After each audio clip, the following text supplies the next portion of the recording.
Bom dia, boa tarde, boa noite, meus colegas. Nessa aula de hidráulica, o objetivo é nós seguirmos adiante nessa discussão de rede coletora, só que nós vamos procurar dar uma visão de hidráulica aplicada a ela, e nós vamos trabalhar o aspecto da hidráulica na rede de distribuição, apresentando as noções de cálculo dessa rede de distribuição em planilha eletrônica. Atualmente, os projetos que são feitos em sistemas de abastecimento d'água utiliza algoritmos complexos, né? Muitas redes de distribuição hoje são otimizadas através de algoritmos genéticos e etc. Mas, de qualquer maneira, o método de Hardy-Cross pode ser utilizado para dimensionar os sistemas mais complexos, os anéis de distribuição que são interligados às redes dos bairros, né, as redes primárias e secundárias. Então, nós queremos aqui apresentar para vocês, nós já discutimos em aulas anteriores, você pode verificar aí no canal, nós já discutimos em aulas anteriores como é o método algorítmico, né, de Hardy-Cross, que ele faz interações até que você ajuste, né, a vazão do nó, a perda de carga no nó e o sentido de fluxo, né, para onde a água está se direcionando em uma determinada circunstância lá, quando você está estudando o nó em dadas condições hidráulicas. Claro que se alteram ao longo do dia, se altera ao longo do fluxo, da demanda, né, das oscilações de demanda ao longo do dia. Então, tem todas essas complexidades, por isso que existem softwares como o EPANET, que fazem as simulações para que você possa fazer o controle operacional, ou até mesmo otimizar o projeto em termos de pressão estática, pressão dinâmica, para você, inclusive, fazer a reavaliação da rede para descobrir aonde instalar válvulas redutoras de pressão, VRPs, a fim de que você possa minimizar as perdas físicas, né, por vazamento, quando você tem excessos de pressão dinâmica na rede, né, por ocasião de um projeto que foi elaborado e que não levou em consideração esse tipo de otimização. Nessa aula, vamos ver, então, essas noções de redistribuição, mas vamos utilizar aqui, com base, inclusive, em um exemplo que disponível na literatura, vamos examinar como é que você construiria uma planilha dessas aqui, no Excel. Você pode usar o Excel aqui para construir uma planilha dessa. Como é que você construiria essa planilha para fazer o cálculo de uma rede de distribuição de uma comunidade, de um pequeno bairro, né, ou de um condomínio? Você pode empregar o método do seccionamento fictício, como eu já expliquei anteriormente em outras aulas, em outros vídeos, e você pode também aplicar isso às redes ramificadas. Então, vamos dar sequência aqui. Inicialmente, eu estou apresentando aqui para vocês, eu tirei esse cabo feio aqui do meio, eu estou aqui apresentando para vocês esse projeto dessa redezinha, para uma população que vai ser abastecida aí de 2.900 habitantes. A rede está colocada aqui abaixo, como vocês podem observar, você tem aqui a topografia. Então, nessa topografia você consegue ver o posicionamento do reservatório. No reservatório tem uma adutora chegando, ela é uma adutora de água tratada, proveniente da estação de tratamento de águas, ETA, e aí, a partir desse reservatório, observe, ele está numa curva de nível, né? No relevo aqui, a tendência é cair, ó, essa curva 115, essa 100, aí eu tenho um alto aqui, 113, depois volta a cair para 105, depois eu tenho aqui uma região bem interessante, bem íngreme aqui, né? Cai 5 metros poucos metros, algumas dezenas de metros, depois cai abruptamente aqui para 95, de 100 para 90, não tão abruptamente assim, mas cai bastante, né? 5 metros em 150 metros, e depois eu caio mais 10 metros em 200 metros, né? Então tem aí algo talvez em torno de 2%. Observe aqui que, neste caso, essa rede de distribuição parte desse reservatório que foi projetado devidamente no local mais elevado possível. Chamo logo a atenção que a cota do reservatório é 115, mas eu tenho uma cota nesse nó aqui, ó, é o nó do trecho 4, é o nó de jusante do trecho 4.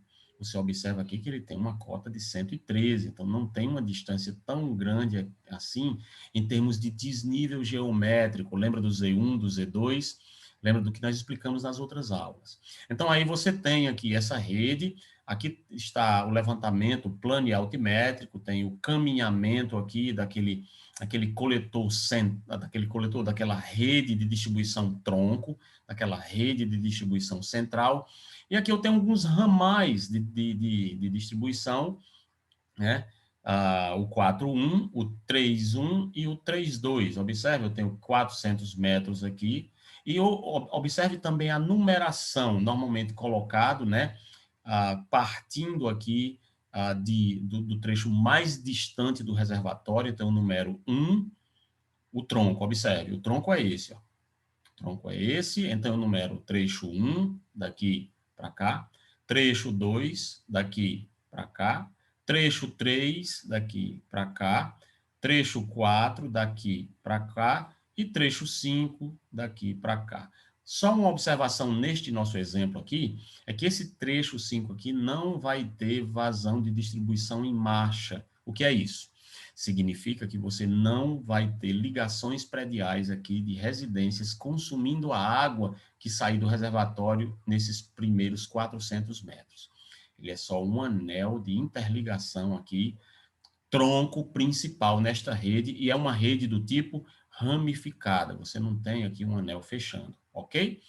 Pronto. Então, a partir deste ponto aqui, eu vou ter uma rede, 200 metros, aí 150 metros para cá, 200 metros, aí eu vou ter aqui mais 120 metros para cá, mais 150 para lá, mais 150 para cá, 100 metros para acolá e 200 metros terminando aqui a comunidade.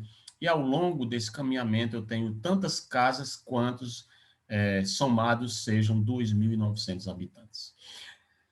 Observe a numeração 1, 2, 3, 4, 5, feita no tronco. Aí, ó, 1, aí no começo do trecho 2 tem aqui um ramal que ele chamou de 2.1, certo? Aí tem o trecho 2, e aí no início do trecho 3 aqui, para chegar no início do trecho 3, ele deriva 3.1, 3.2. Como se fosse a lógica do 3.1, 3.2. E aí quando chega aqui no 4, né? No início do 4, ele deriva aqui um 4.1 ou 4-1. Depois ele chega aqui no 5 e segue para o reservatório. A numeração saiu do lugar mais distante do reservatório, buscando fazer uma forma mais racional possível, saindo aqui do reservatório, indo na direção, saindo do ponto mais ajusante do reservatório.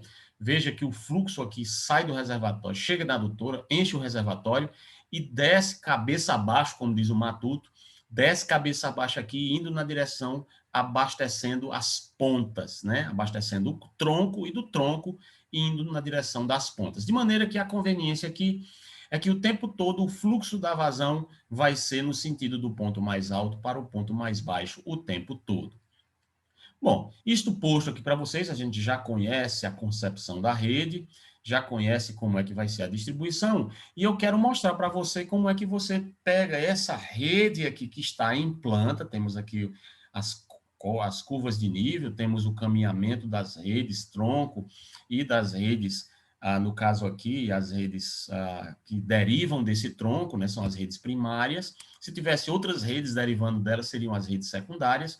Eu tenho essas redes, tenho as cotas topográficas que serão fornecidas do terreno de cada um desses pontos notáveis aqui, e tudo isto nós vamos distribuir em uma planilha semelhante a esta que você está vendo aqui, né? Então, eu vou ter aqui os trechos, observe, por enquanto, vamos ver.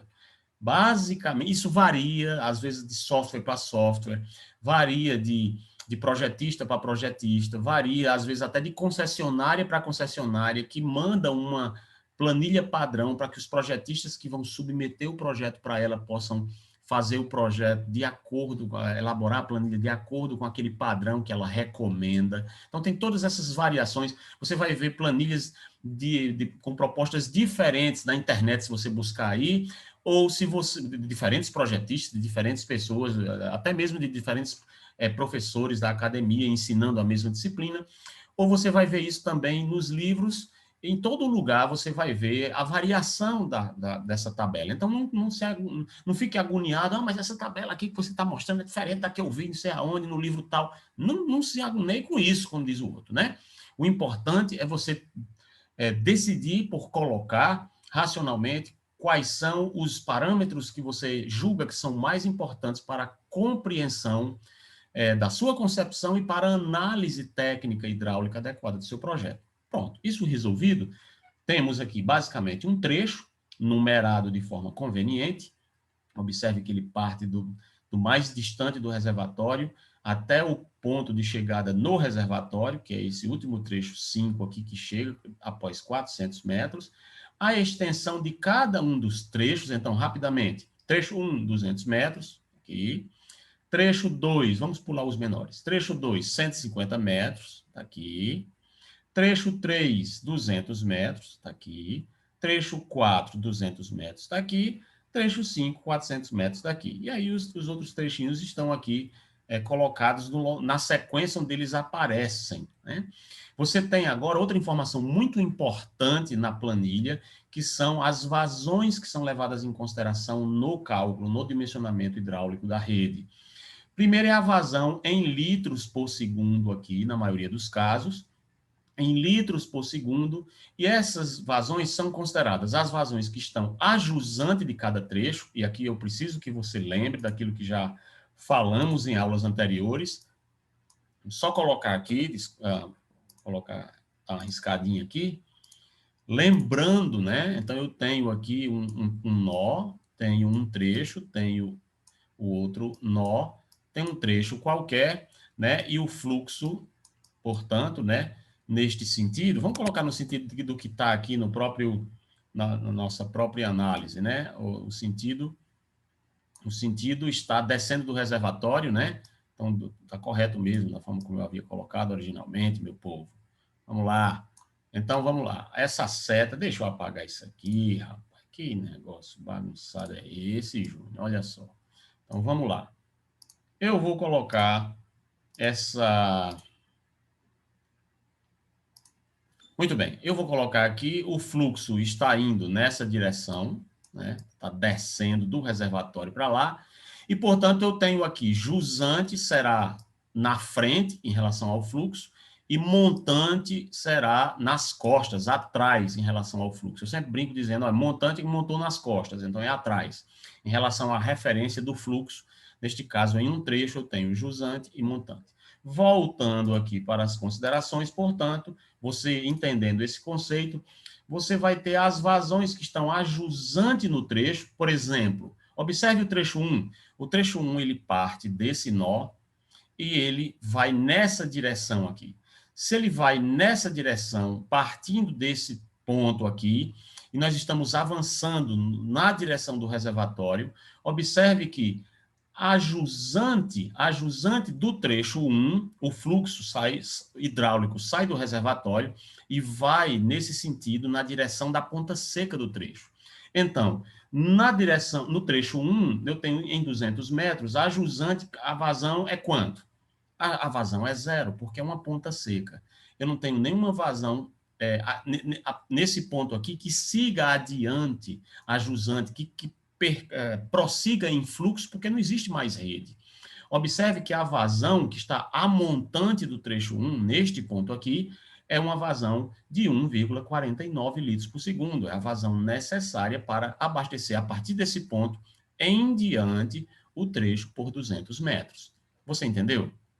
Então, essa é a lógica que se segue em qualquer dos trechos que você quiser pegar aí. Então, eu tenho vazões a jusante, vazões a montante de cada trecho, está aqui, montante, e eu tenho essa vazão aqui entre jusante e montante, que é a chamada vazão de marcha. Essa você já conhece. Nós já falamos em aulas anteriores, você lembra? Quando nós dissemos que por conta do consumo de água distribuída de forma linear ao longo da extensão do caminhamento da rede de abastecimento, nós, usando um artifício de distribuir linearmente a vazão que do consumo de toda aquela rede pela extensão daquela rede, a gente distribui uma vazão chamada vazão de marcha. E aí você aplica essa taxa de distribuição linear, lembra dela? Quantos litros por segundo por metro de rede eu vou distribuir no trecho. E eu distribuo uma vazão de marcha na extensão da canalização de cada trecho. E essa vazão aqui é a que soma-se à de jusante para contribuir para o trecho seguinte, que é o trecho de montante. Então, eu tenho vazão de jusante, no caso é zero, começando a rede, né? E, no caso aí, na marcha, eu tenho 1,49 litros por segundo, que é a vazão necessária para esse trecho. Somando 0 com 1,49, eu vou ter a vazão de montante. 0 mais 1,49 dá 1,49.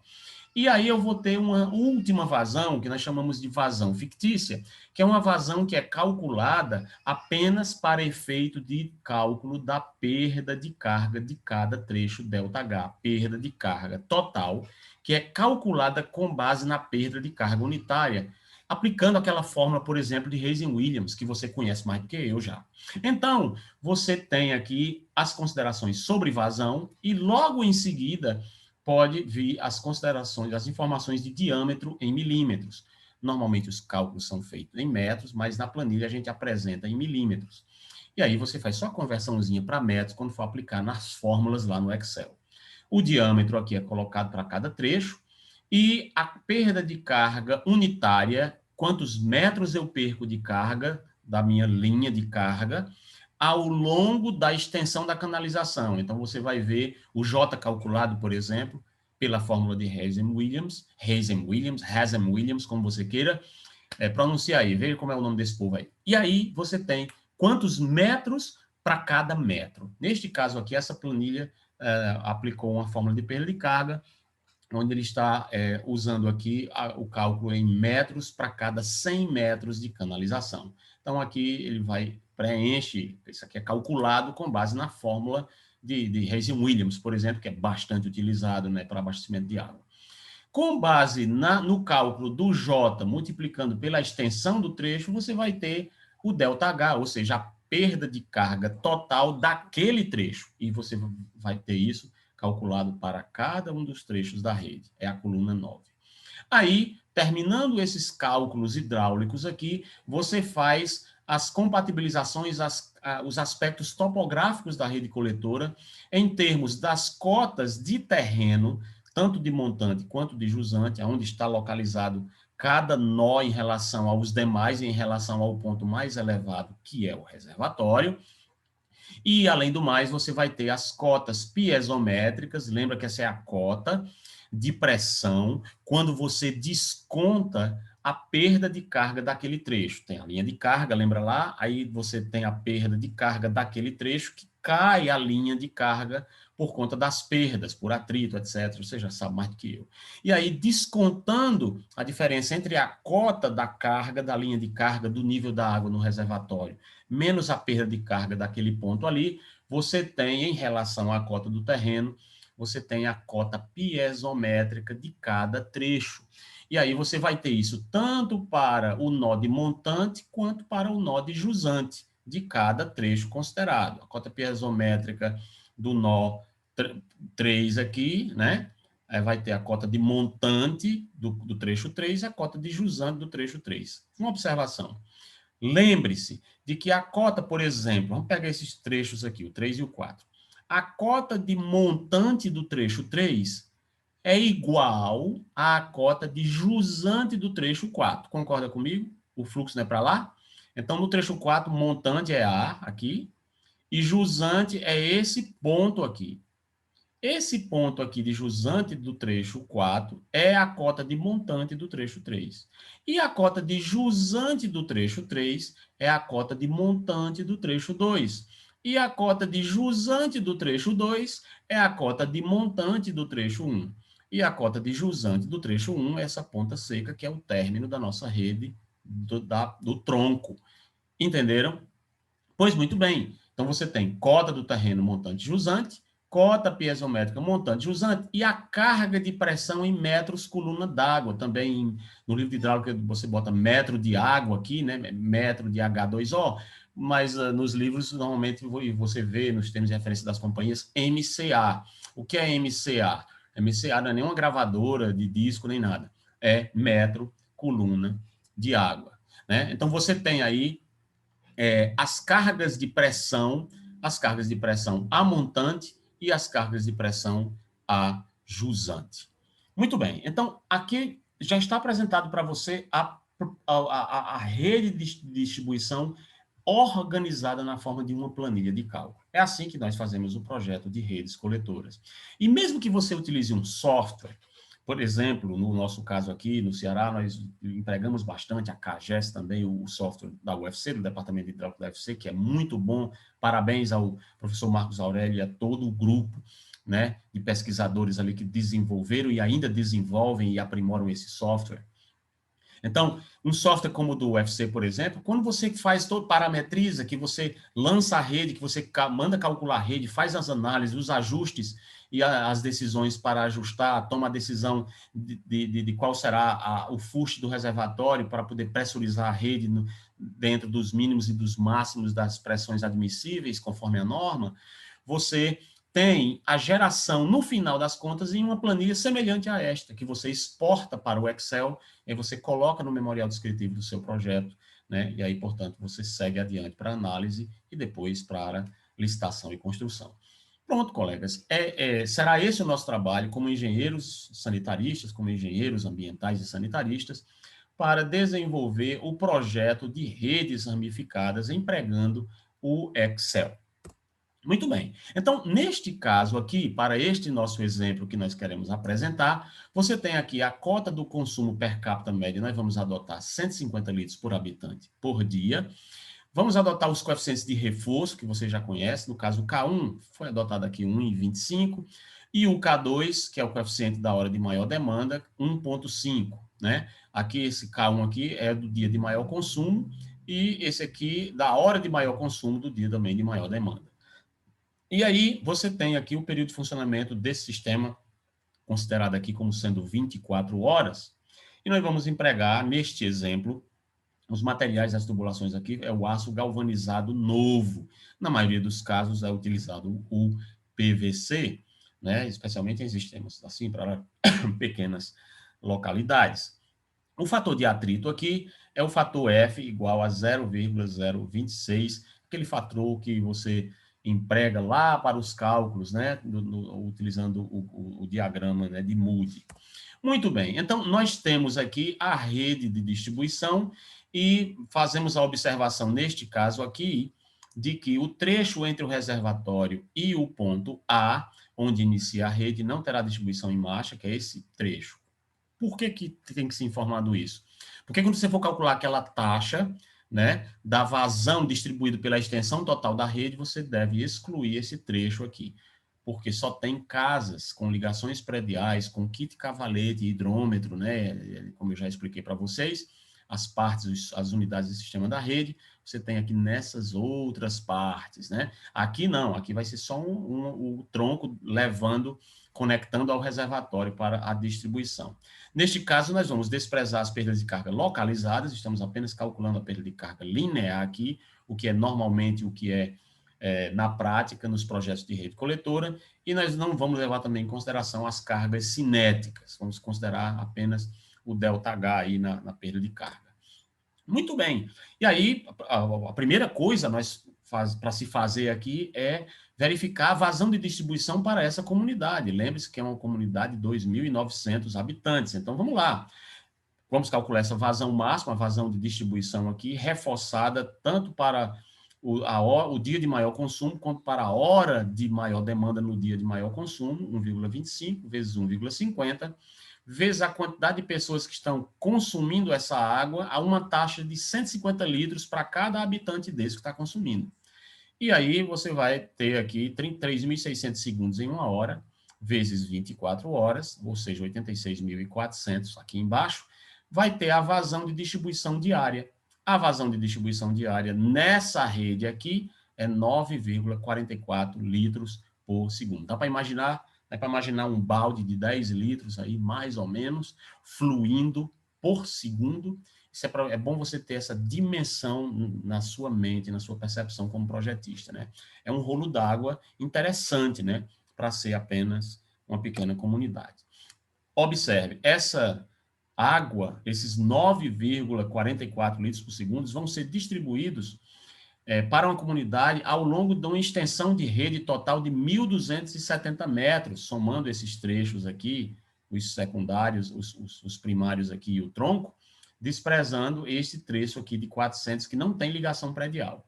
Então, a rede de distribuição propriamente dita é de 1.270 metros, e, portanto, nós podemos calcular aquela taxa que eu falei há pouco tempo e que nós já discutimos com mais detalhes, né, em aulas atrás. Então, eu vou ter essa taxa de distribuição, que vai ser a vazão de distribuição, 9,44 litros por segundo, dividido pela extensão total da rede que distribui a água, 1.270 metros. Vai dar aqui uma taxa linear de distribuição de água de 0,0074 litros por segundo vezes metros. Então, aí, você tem quantos litros por segundo para cada metro de extensão de rede de distribuição você vai distribuir ao longo de cada trecho. E conhecido, evidentemente, a extensão de cada trecho, você tem a vazãozinha ali de marcha, de contribuição, de distribuição ao longo da rede, distribuindo para as casas. Ok? Relembrou bem esse conceito? Pronto, uma vez que você fez isso, então nós temos, portanto, a planilha, né, em evidência, e aí o preenchimento da planilha. Observe aqui o trecho 1, você vai ter aqui a extensão do trecho 1 de 200 metros, agora o trecho 2.1, no trecho 2.1 você vai ter a extensão de 100 metros, o trecho 2 você vai ter a extensão de 150 metros, o trecho 3, a extensão de 200 o trecho 3.1, desculpem, né? O 3.1, 150 metros, e o 3.2, 120 metros. Aí o trecho 3, propriamente dito, de 200 metros. O trecho 4.1, que é esse ramalzinho aqui de 150 metros. O 4, propriamente dito, é 200 metros. E o último trecho que conecta toda a rede de distribuição ao reservatório de abastecimento, de equalização, 400 metros, que é esse último trecho 5 aqui. Aí, o que vai ser feito aqui serão os cálculos e as considerações de vazão. Vamos dar uma olhada rapidamente aqui, ver se a gente segue aí a lógica da colocação das vazões. Então, você vai ter aqui, ó, no trecho 1, a vazão de jusante do trecho 1, você está aqui o trecho 1, lembre-se que o fluxo é nessa direção. Deixa eu logo colocar aqui a seta para a gente não esquecer. O fluxo é nesta direção aqui. Se o fluxo é nessa direção aqui, a vazão de distribuição de 9,44 litros por segundo vai se distribuir ao longo de toda essa extensão de montante do reservatório para jusante. O último trecho aqui de jusante é esse. Bom, isto posto, e agora você está mais sabido, você vai aqui verificar que no trecho 1 considerado, a vazão de jusante é 0. Não tem mais nada para lá. Aí eu tenho um trecho com extensão de 200 metros. Se eu pegar aquela taxa, você lembra lá aquela taxa? Vamos lembrar dela? 0,0074 litros por segundo. Veja que ela não aparece aqui na planilha. Ela está lá escondidinha no outro canto, lá no Excel, na planilhazinha ali do lado. Ela não aparece no range de impressão. Então, 0,0074 litros por segundo vezes metro, multiplicando pela extensão aqui, vai me dar uma vazão de marcha de 1,49. Pega a calculadora aí, a engenharia, a NASA, e faz as contas, né? Então, você vai ter 1,49 em marcha. Ora, a lógica é a seguinte: se a vazão de montante é 0, eu somo a vazão de montante com a vazão de marcha do trecho. Somo Lé com Cré aqui, né? E eu vou ter a vazão de montante do trecho. Então, eu tenho a vazão de alimentação aqui, né? Que seria 1,49 necessários para abastecer esses próximos 200 metros até chegar aqui e zerar a vazão, porque não tem mais para onde ir, não tem trecho nenhum para abastecer a jusante. Então, 0 mais, você observa aí, 0 mais 1,49, paciência, né? Dá 1,49. O cálculo da vazão fictícia aqui, ela é calculada a partir de uma formulazinha. Você pega a vazão de distribuição, deixa eu pegar aqui, quando estou lembrado aqui na cabeça, né? A vazão, você vai pegar a vazão média que você calcula, e aí a vazão média que você calcula, você soma com a vazão de jusante do trecho e faz uma média, divide por 2. O somatório dessa vazão com a vazão média, dividido por 2, vai dar a vazão fictícia. No caso do trecho, quando é um trecho que a vazão de jusante aqui, isso para quando é diferente de 0. Quando a vazão de jusante é 0, aí tem uma formulazinha diferente do cálculo, a vazão da fictícia vai ser a vazão média, dividido pela raiz de 3. Aí você coloca esse valor, e foi esse o caso aqui, porque a vazão fictícia que teve que ser a vazão do trecho, QM aqui, de distribuição, né? Porque a vazão QM é a vazão de jusante mais a vazão de marcha, né? Então, essa vazão aqui, 0 mais marcha aqui, deu montante, né? Então, essa vazão aqui, somada, né, com a vazão de jusante, no caso, você vai dividir isso por 2 e vai dar a chamada vazão fictícia. Mas se você, no caso do trecho 1, não tem essa vazão de jusante, logo você vai fazer o cálculo pegando a vazão QM aqui e simplesmente dividido pela raiz de 3, né? Dividido por 1,73, acho que deve dar, né?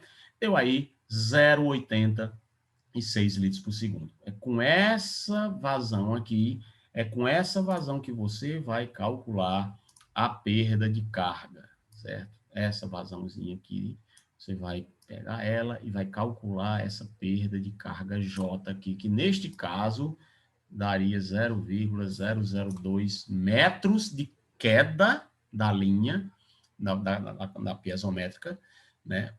Para cada metro. Então, você vai ter a linha de carga, você vai ter uma perda nessa linha de carga para cálculo da cota piezométrica com base nessa vazão. Aí, esse dado aí que está aí, ó, 0,2, ele serve para quê?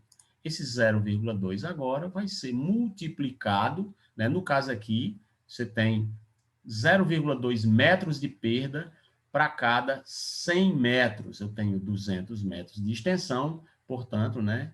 Do jeito que está aqui, 2 vezes 2, 4, eu vou ter 0,40 metros. 40 centímetros eu vou perder ao longo de uma extensão de 200 metros por conta do diâmetro, da rugosidade, da vazão, do material do tubo, etc, etc. Não é?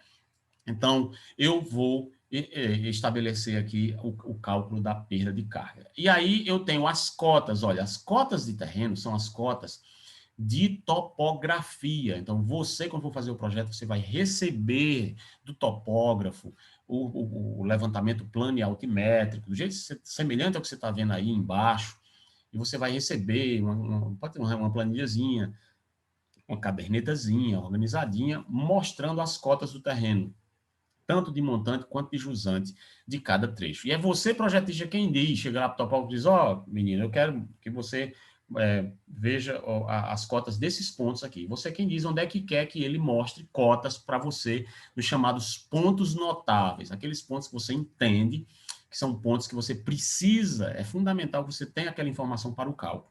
No caso aqui, os pontos notáveis topográficos são esses, as cotas nos nós, em cada um desses pontos aqui nos nós, né? E, evidentemente, também a plotagem adequada das curvas de nível, para que você possa ter uma visão espacial da tendência topográfica do projeto, né? Na área de intervenção do projeto. Então, aqui eu tenho uma cota de montante, ó.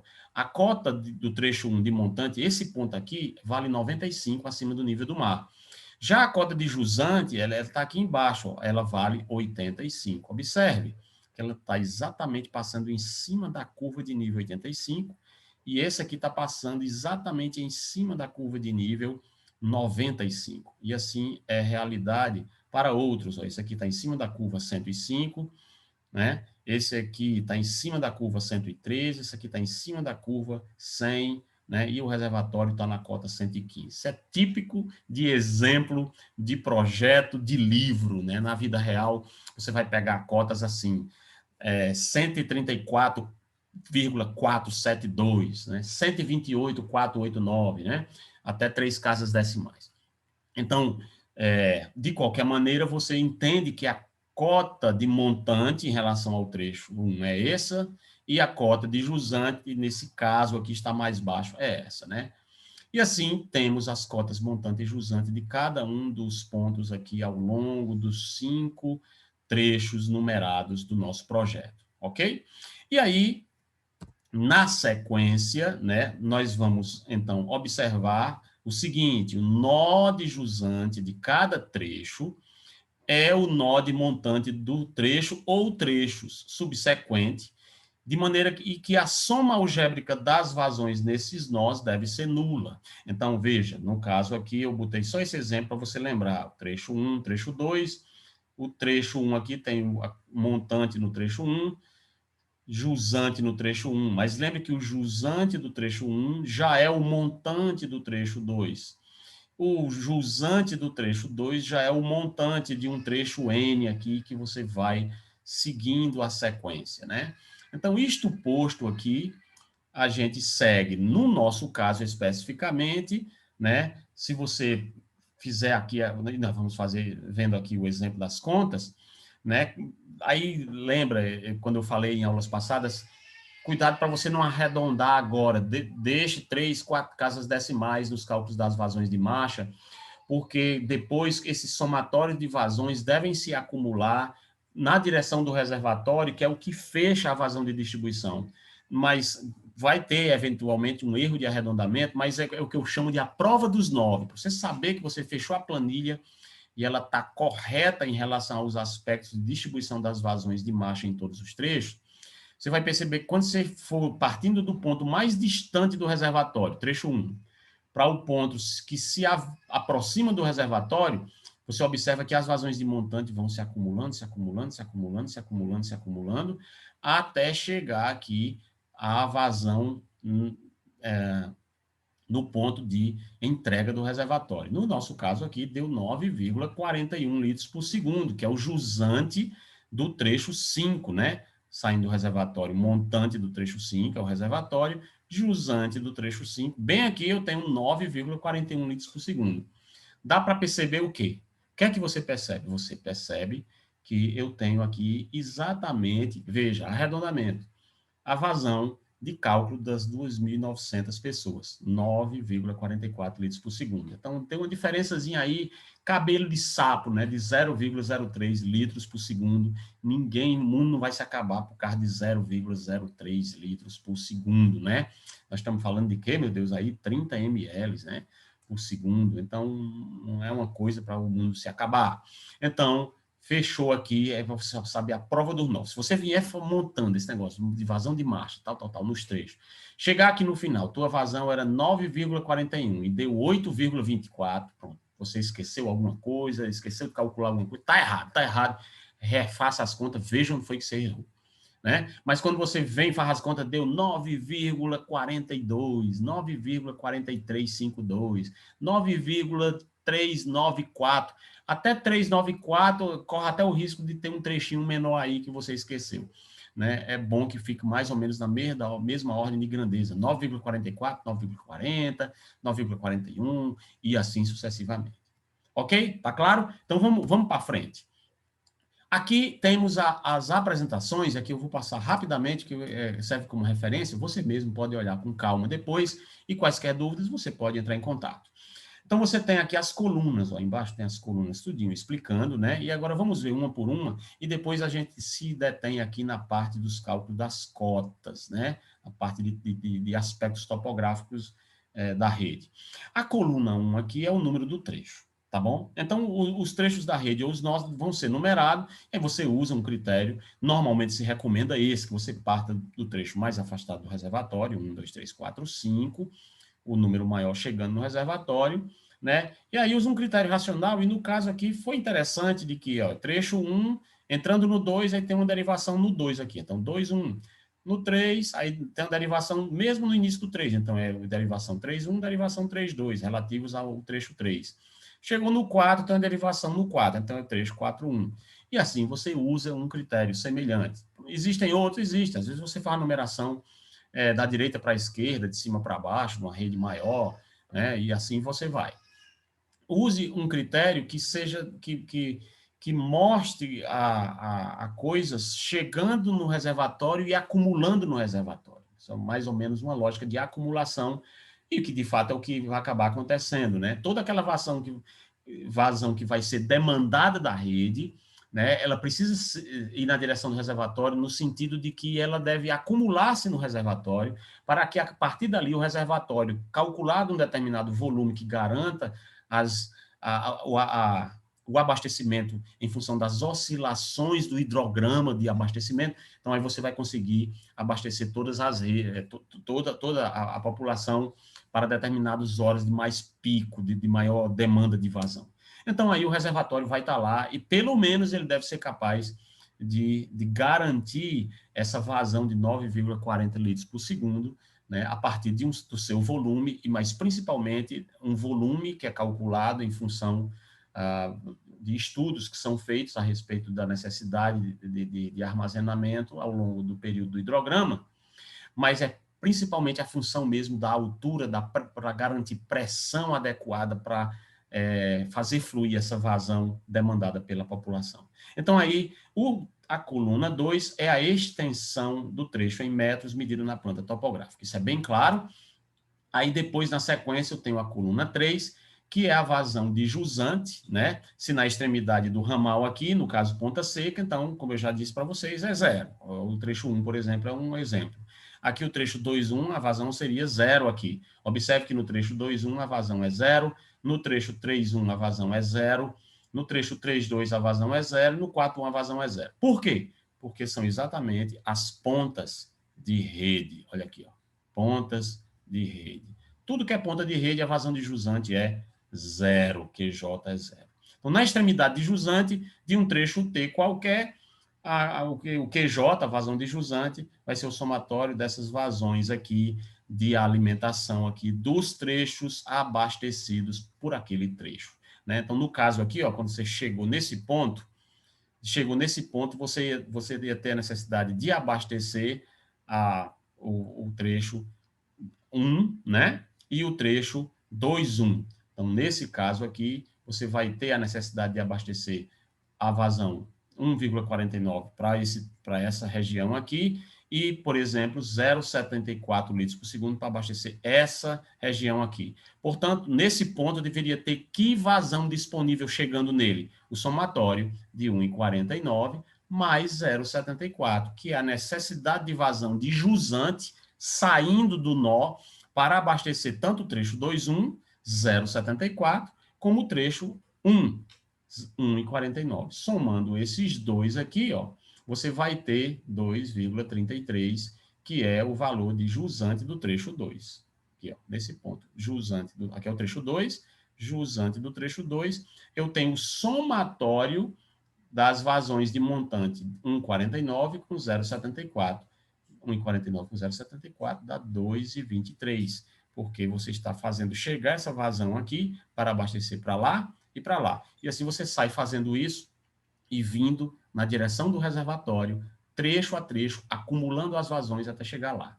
Se tudo tiver certo, quando você chegar lá em cima, a vazão somada geral deve dar 9,44.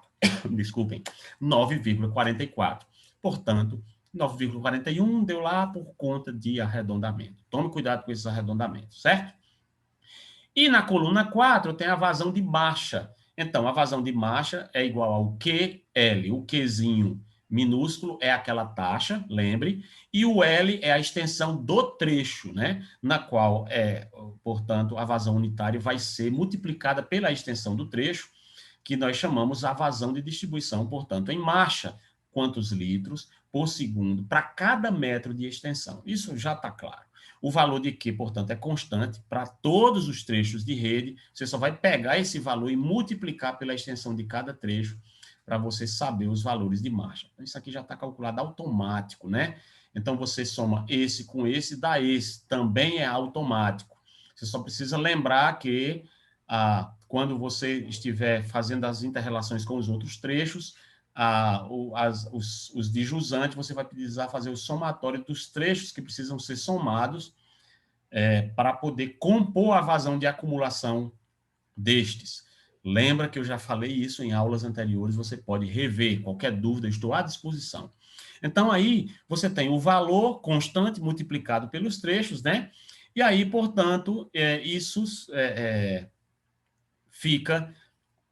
Lembra que é aquele cálculo lá da relação. Você tem lá a vazãozinha que vai ser distribuída pela extensão total da rede de distribuição, né? O comprimento total da rede, que é o somatório de LI. Lembrando que o LI, neste nosso caso, só começa de A em diante, né? 400 metros não foi levado em consideração. Então, aí, você lembra que a coluna 5, né, vai falar agora da vazão de montante, que é o somatório de jusante mais a marcha. A vazão a montante, QM, vai ser a vazão de jusante mais Q vezes L. Q vezes L é quem? A marcha do trecho. A marcha do trecho. 200 vezes aquela taxa 0,0074 litros por segundo, que a gente calculou nesse exemplo aí. Cada rede vai ter a sua vazão de marcha específica. Por quê? Porque isso é função da extensão da rede do seu projeto e função da vazão de distribuição para toda a população no seu projeto. Então, aí, a vazão fictícia, eu tinha falado, né? Fui pegar aqui que eu não tinha lembrado de cabeça, mas está aqui, ó, para você. A vazão fictícia vai ser calculada como a vazão, né, daquele trecho, a vazão de marcha do trecho, mais a vazão de jusante, relativamente àquele trecho que você está calculando, e isso dividido por 2. Isso quando a vazão de jusante for diferente de zero. Né? Mas quando for um trecho inicial e a vazão for de jusante for igual a zero, como é o caso das pontas de rede aqui, ó, então você vai calcular a vazão de marcha vazão de montante, desculpe, dividido pela raiz de 3, né? E aí, portanto, você tem os cálculos já estabelecidos de cada uma das vazões, ok? Então, aí, na sequência, nós temos a coluna 7, que é o diâmetro D, né? E aí, esse valor de diâmetro D pode ser determinado pela vazão de montante do trecho. Então, veja que a vazão de montante é a vazão que vai se acumulando, né? É a vazão que tem que ter ali para a distribuição. Então, ela vai se acumulando na direção do reservatório. Significa que, para eu conseguir determinar qual é o diâmetro adequado, hidraulicamente adequado, para garantir o fluxo de vazão, com o mínimo de perda de carga, com o mínimo de queda, né? Na minha linha de pressão, eu vou determinar isso em função de limites, né? Velocidades e vazões máximas, em função do seu diâmetro, nós temos tabelas para isso. Então, eu apresento aqui para vocês a tabela, e aí você, em função dessa tabela aqui, você determina os diâmetros. Vamos dar um exemplo. Para o cálculo do trecho aqui, né, você vai determinar, você tem a vazão de montante 1,49, você tem na tabela aqui a vazão, a velocidade máxima e a vazão máxima para os tubos, né? Então, 1,49 é aqui, ó, 1,34, o tubo de 50 suporta, né? Mas aí o tubo a vazão é 1,49, então ele suporta 1,34, mas como a nossa vazão é 1,49, superior a essa, eu tenho que adotar o imediatamente comercialmente disponível, que é o de 60 milímetros, né? Diâmetro nominal. Então, 1,95 litros ele suporta. Minha vazão é em 49, portanto, ele vai deixar passar a vazão. Aí eu coloco aqui, ó, 60. Vamos para o próximo trecho. No próximo trecho, que é o trecho 2,1, que é aquela derivaçãozinha, lembra? Então, aí eu tenho uma vazão de montante 0,74. Ora, 0,74 está tranquilo, é menor do que 1,34, então tudo 50 resolve. Bota aqui. No trecho 2, eu tenho uma vazão agora, olha, observa, acumulou já 3,34. Por quê? Observa, começou com 0, a marcha de 1,49 no trecho 1, veio para 1,49.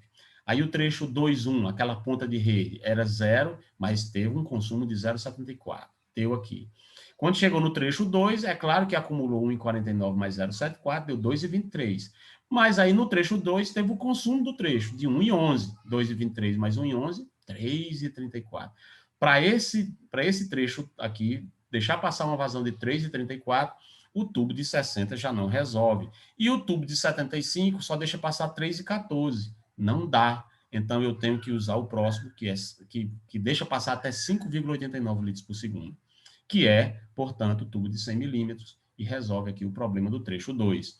Aí, no trecho 2, ele pega o 3,1, zera, acumula 1,11, pega o 3,2, zera, acumula 0,89, e aí, para o trecho 3, eu vou ter os 3,34 que vem do trecho 2, lembra que vai acumulando 1, 2, 3, 4, até chegar no 5, perto do reservatório. Então, aí, se você estudou bem a rede lá, entendeu bem a redezinha, você tem aqui os 3,34, não é?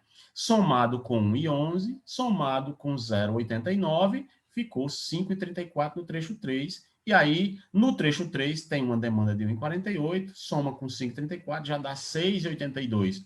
Eita, 6,82, vamos olhar qual é o diâmetro. Já não dá o de 100 milímetros, tem que passar para o de 125, que aguenta permite a passagem de uma vazão de até 9,69. Então, aí 9,69, você vai adotar um tubo de 125 milímetros no trecho 3. No 4.1, ele zera, que é aquela pontinha de rede lá, né? E aí demanda 1,11, deixa aqui. Aí no trecho 4, eu vou pegar os 6,82 que veio lá do trecho 3, com a demandazinha do ramalzinho 1,11, deu 7,93. 7,93 com a demanda do próprio trecho 4, né, chegando lá no ponto A, já para entrar para o anel do reservatório, para o tronco do reservatório, você tem 7,93, que é 6,82, mais 1,11, 7,93. Teve o consumo do próprio trecho, até chegar no ponto A, 1,48, somou, deu 9,41. 9,41 é a vazão de jusante do trecho 5, que chega na montante, a mesma vazão, não tem mais marcha. Lembra que os 400 últimos metros da rede não tinha mais, né? E aí, portanto, eu tenho aqui a acumulação de 9,41. E aí, veja, o de 9,41 aqui, eu já olho para a tabela e vejo que o tubo de 125 continua suportando a vazão até 9,69. Então, eu adoto os dois últimos trechos, né, tanto de 200 milímetros do trecho 4, como de 200 milímetros, desculpem, tanto de 200 metros do trecho 4, como de mais 400 metros até chegar no reservatório, eu adoto 125 milímetros, porque ele suporta uma vazão até 9,69. E a minha vazão total aqui de abastecimento é 9,41. Entenderam? Qualquer coisa, estou à disposição, certo? E aí, a coluna 8 aqui vai falar da perda de carga unitária, que nesse caso aqui é em metro para cada 100 metros, adotada neste exemplo, e aí ela é determinada para, essa aqui é determinada para o diâmetro D e para a vazão fictícia QF, lembra da vazão fictícia QF aqui, calculada pela equação de resistência adotada. E aí você tem a coluna 9, na coluna 9 eu tenho a perda de carga total do trecho. Basicamente é JL, ou seja, é pegar o valor calculado da perda de carga unitária, pela fórmula de Hess-Williams, multiplicar pela extensão do trecho, e eu vou ter aqui 0,40 metros, 0,3, 0,25, e assim sucessivamente até o final. As colunas 10 e 11, que são essas duas aqui, são as cotas topográficas que são obtidas nas plantas e relativamente aos nós de montante e jusante de cada trecho. Já expliquei. As colunas 12 e 13, nesse caso aqui, 12 e 13, vamos agora com calma, são as cotas piezométricas, tanto de montante quanto de jusante. Nós já explicamos isso em aulas anteriores. São determinadas a partir da cota piezométrica fixada para um ponto qualquer da rede ou estabelecido para o nível de água do reservatório, um valor genérico X. Nos nossos exemplos, nós atribuímos, isso também pode ser feito, atribuímos um valor de fuste do reservatório ou atribuímos um ponto de localização do reservatório que dê um nível de água tal, estabelecido pelo projetista, que seja julgado a priori para o cálculo, que deve dar certo para abastecer com as pressões previstas em norma. Aí você sai avaliando depois com as perdas de carga, calculando as cotas piezométricas e avaliando como é que ficou a pressão na rede, se ficou superior a 15 metros coluna d'água, né? No caso, para a pressão dinâmica da rede. Então, nesse caso aqui, a outra forma de fazer é você atribuir esse valor, estabelecendo para o nível da água lá no reservatório um valor qualquer X. Tanto é que você vê aqui na planilha que no ponto 5, que é o ponto onde está colocado o reservatório, veja, no ponto 5, aqui do trecho 5, aqui nesse ponto, você tem aqui a cota de montante dele é X. Observe, a cota de montante do trecho 5 é essa aqui, ó. A cota de montante do trecho 5 é uma cota genérica X, né? Então, a partir desse nível de água X, e aí com os valores de perda de carga nos trechos, todas as cotas piezométricas dos nós podem ser calculadas função do X. Olha aqui, ó. A cota de montante aqui é X. Aí você sabe que a perda de carga no trecho aqui foi 2,49. Qual vai ser a cota piezométrica de jusante do trecho, ou seja, descendo a ladeira na sequência aqui, vai ser X menos 49. Lembra? Eu coloquei um desenho do reservatório, eu mostrei o reservatório no ponto mais alto, nós colocamos a linha de carga e nós fomos vendo trecho a trecho o decréscimo do ΔH de cada trecho e ele descendo e acumulando aquelas perdas de carga do ponto mais alto até o ponto mais baixo. E aí você vai ter, ó, X menos 2,49. Observe que a cota piezométrica de jusante do trecho 5 aqui, ó, é a cota piezométrica de montante do trecho 4. Eles estão interligados entre si, né? E observe aqui, ó, que a cota piezométrica de jusante agora do trecho 4, neste caso, vai ser agora os 2,49 com a perda de carga acumulada do próximo trecho na sequência, que é o trecho 4, voltando para o reservatório. 2,49 mais 1,06 dá 3,55. Então, no caso, é x menos 55. E essa cota x menos 55, que é a cota do reservatório menos a perda, de jusante, é a de montante do trecho subsequente, subindo para o reservatório. Então, ó, x menos 3,55 é essa daqui. E assim você vê agora a perda de carga desse próximo trecho aqui. 3,55, agora mais 0,42 aqui, deu x menos 3,97, vai descendo. E aí você tem agora esse valor aqui, ó, x menos 3,55 é o mesmo do trecho 3 aqui. X menos 3,55. O trecho 3, tá aqui ele, ó, o trecho 3, o valor da cota piezométrica de montante do trecho 3, ó, montante do trecho 3, é a mesma coisa da cota piezométrica do trecho 4. Trecho 4, aqui em cima. Aliás, cota do trecho o trecho de montante 4, 1. O trecho 4, 1 tem um montante x menos 355.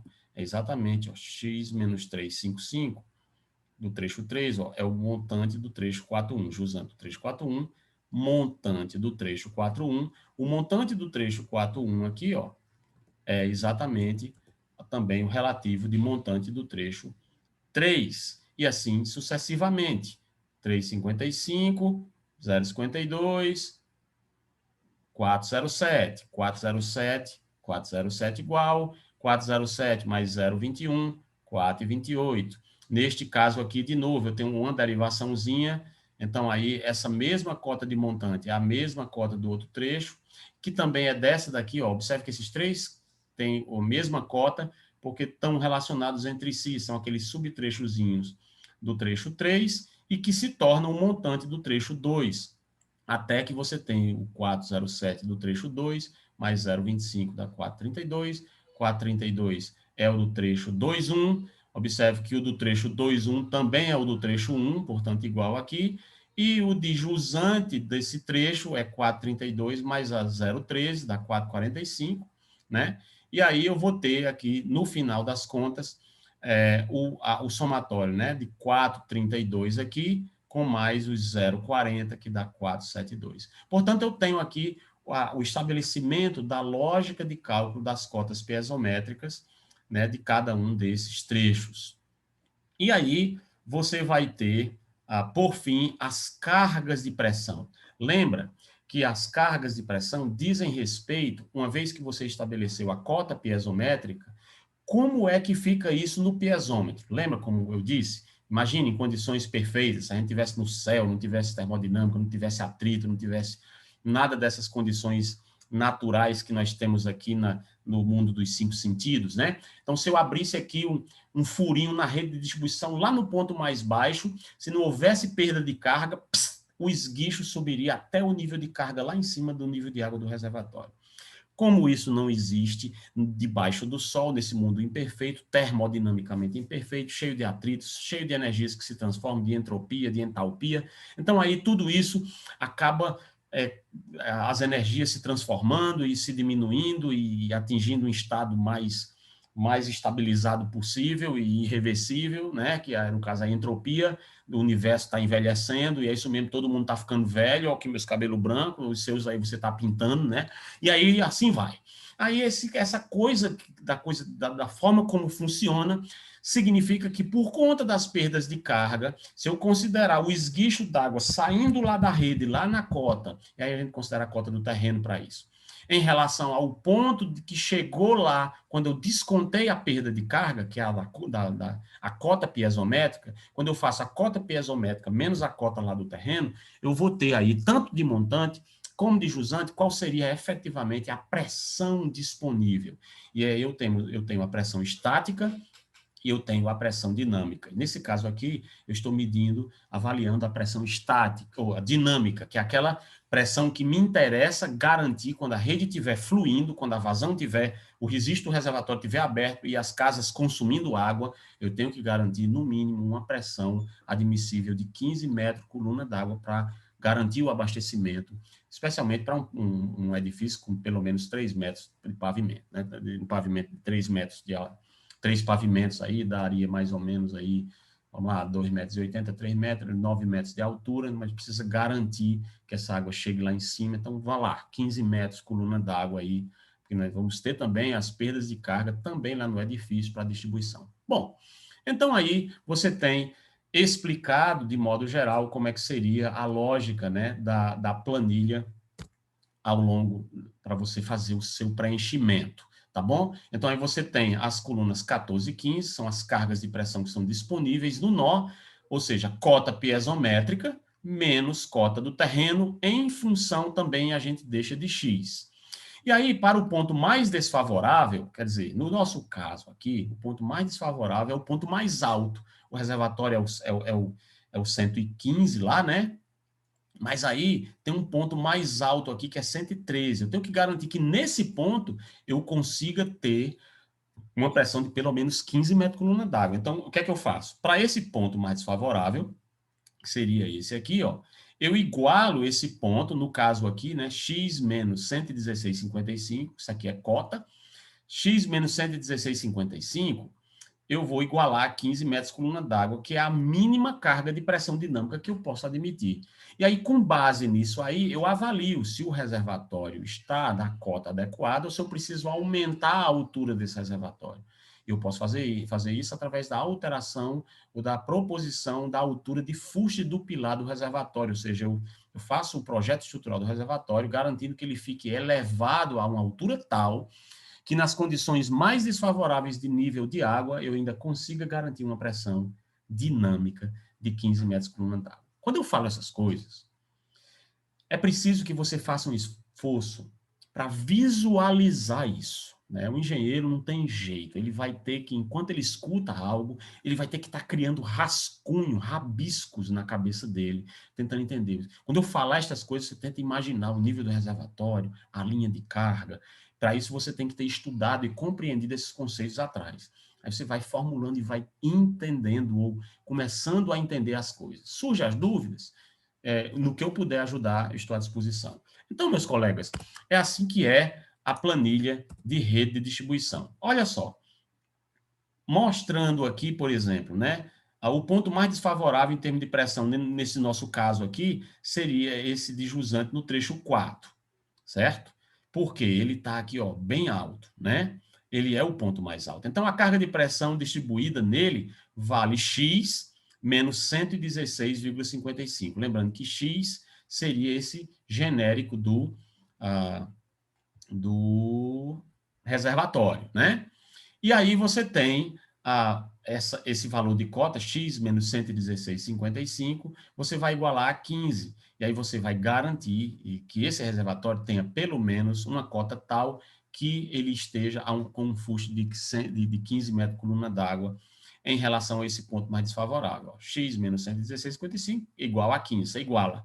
Então, qual é a cota que eu tenho que ter lá no reservatório? Que eu ainda não sei, eu comecei aqui botando X. Então, X vai ser 15 mais 116,55, portanto, 131,55 será a cota que o reservatório deve ter para que, neste ponto aqui, eu tenha uma pressão de 15 metros coluna d'água. Depois você é só substituir o valor de 131,55 em cada um desses valores aqui, para que você encontre, né, o valor das pressões em cada ponto, certo? Então, aí, neste caso, vamos ver. Uhum. Vamos ver aqui. Neste caso, por exemplo, se você for considerar a máxima carga de pressão estática, né? A máxima carga de pressão estática na rede, sendo a diferença, não pode passar de 50 metros coluna d'água, certo? Porque estoura as torneiras mesmo e aí não vai dar problema. É a diferença das cotas entre o nível de água do reservatório e o ponto de cota topográfica mais baixa. Então, você procura na sua rede qual é o ponto de curva topográfica mais baixa. Se você examinar aqui, ó, é o 85, aqui é no trecho 1, lá embaixo, lembra? É o último trecho lá embaixo. Então, ali você tem 85. Se você fizer a cota do reservatório, que a gente acabou de calcular, né? A gente acabou de calcular, 131,55, que é a cota X. Se a gente fizer essa cota, né, menos esse valor aqui, você vai ter a pressão 46,55.